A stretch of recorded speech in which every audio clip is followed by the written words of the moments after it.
సిద్దిపేట జిల్లా గజ్వేల్లో మాజీ మంత్రి హరీష్ రావు పర్యటించారు. కాంగ్రెస్ ప్రభుత్వంపై ఆయన మండిపడ్డారు. 15 నెలల్లో సీఎం రేవంత్ రెడ్డి ప్రజలకు ఏం చేశారో చెప్పాలన్నారు. గజ్వేల్కి కేసీఆర్ 181 కోట్ల రూపాయల నిధులు మంజూరు చేస్తే వాటిని సీఎం రద్దు చేశారని విమర్శించారు. కేసీఆర్ రాకతో గజ్వేల్ అభివృద్ధి పరుగులు పెట్టిందని, రేవంత్ రెడ్డి పాలనతో అభివృద్ధి మాయమైపోయిందని ఎద్దేవా చేశారు. కేసీఆర్ చేసిన మల్లన్న సాగర్, కొండపోచమ్మ సాగర్ జలాశయాలతో వెజ్ నాన్ వెజ్ మార్కెట్లతో అభివృద్ధి చేస్తే ఇక్కడి ప్రజలు బతుకుతున్నారని పేర్కొన్నారు. రాష్ట్రంలోనే ఆదర్శవంతమైన ప్రాంతంగా గజ్వేల్ని కేసీఆర్ తీర్చిదిద్దాడని, దేశ ప్రధాని సైతం గజ్వేల్ పర్యటనకు వచ్చేలా చేసిన ఘనత కేసీఆర్కి దక్కుతుందని హరీష్ రావు కొనియాడారు.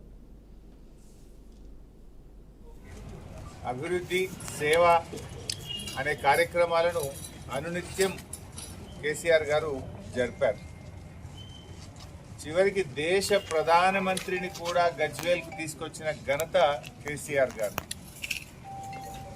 తెలంగాణలో ఇవాళ ఏ పట్టణంతో కూడా తీసిపోని విధంగా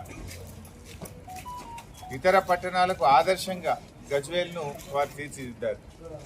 మీకు కూడా తెలుసు, ఒకప్పుడు గజ్వేల్లో మంచినీళ్ళ కోసం సాగునీరు ఇచ్చిపెట్టండి, త్రాగునీరు కోసం కూడా ఇక్కడ గజ్వేల్ అక్కా చెల్లెళ్ళు ఎంత బాధపడేవారో నేను కూడా చూశాను. ఆ రోజుల్లో ఎండాకాలం అక్కా చెల్లెళ్ళ